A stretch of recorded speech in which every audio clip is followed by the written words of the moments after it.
Você sabe a diferença de um estômago de um carnívoro para um herbívoro? A diferença é a seguinte.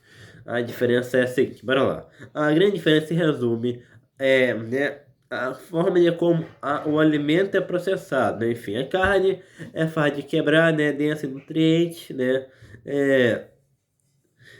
É, já a planta é difícil de quebrar por conta da celulose. A celulose, né, é difícil, mas bora começar pelos carnívoros.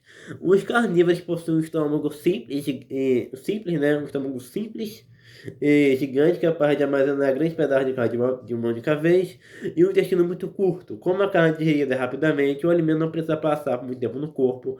O seco, onde ocorre a fermentação vegetal, é minúsculo ou ausente no herbívoro, né?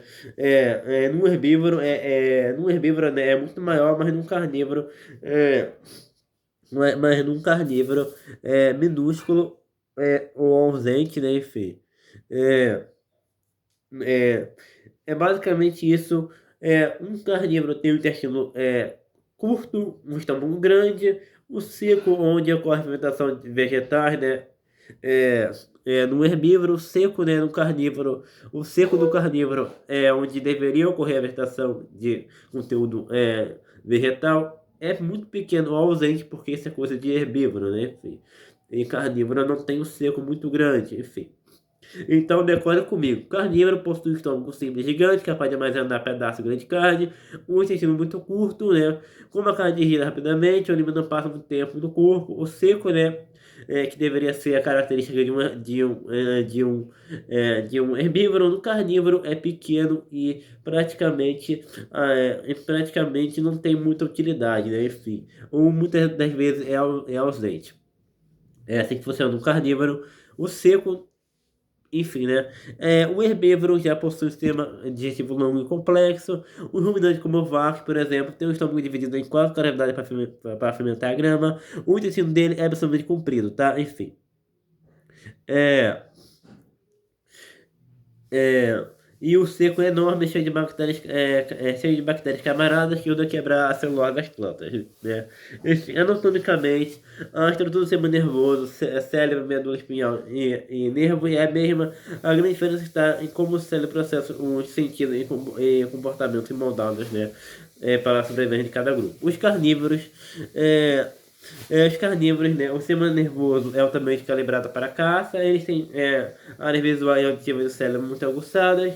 Excelente percepção de profundidade, visão binocular, olhos voltados para frente, reflexos motores rápidos e coordenados para capturar presa, né? Enfim, é basicamente isso, o sistema nervoso altamente calibrado para a caça. Enfim, né? O herbívoro tem um foco do sistema nervoso em vigilância e fuga. Os olhos costumam ser na lateral da cabeça, dando uma visão, panorâmica para detectar predadores.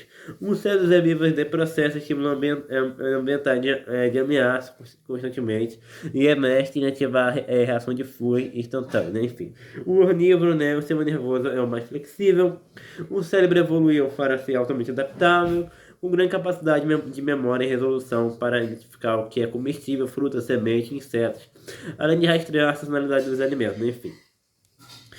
Quando os carnívoros se alimentam, né, se lamber, se alimentam, né, enfim, ali, né, eles devoram, eles, né, devoram ali muita carne que pode ter ectoparasitas, né, eles evitam engolir ectoparasitas como, de várias espécies, não tem nem como citar uma aqui agora, enfim, né, eles evitam engolir ectoparasitas, né, eles conseguem destruí-los graças a uma arma química muito poderosa, o suco estomacal extremamente puro, né? A superacidez, o pH baixo, o estômago de um carnívoro produz uma quantidade maciça de ácido clorídrico, né? Enquanto o pH do humano fica de 3 a 4, do carnívoro é de 1 a 2. Né? Incrivelmente ácido, comparável a um ácido industrial. Esse ambiente super ácido faz duas coisas. Amolece instantaneamente a carapaça dura de dos insetos, né? Ele pode estar ali na carne e ativa a pepsina, é uma enzima que quebra proteína. Isso é muito bom, né, para se livrar de ectoparasitas.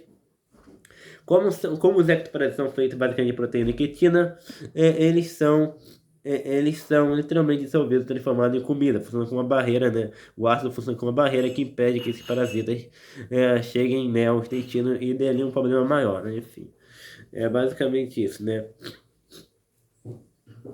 Um bom exemplo é o verme cilíndrico, enfim, que possui estrutura feita de quitina que causa sérios problemas de saúde, né? Enfim, né? É, um, é, é um verme cilíndrico, é o ancilostomo, conhecido como amarelão. Embora a quitina seja famosa por formar carrapato, inseto e caranguejo, no mundo dos parasitas ele desempenha papéis bem específicos. Diferente de outros parasitas que são totalmente moles, né, a espécie Necto-americanus possui no interior da boca estruturas curtas conhecidas por placa ou lâmina de quitina. O problema é o verme utiliza essas placas rígidas de quitina para rasgar e fixar firmemente as paredes do intestino delgado do hospedeiro. Uma vez fixado, ele se alimenta diretamente do sangue.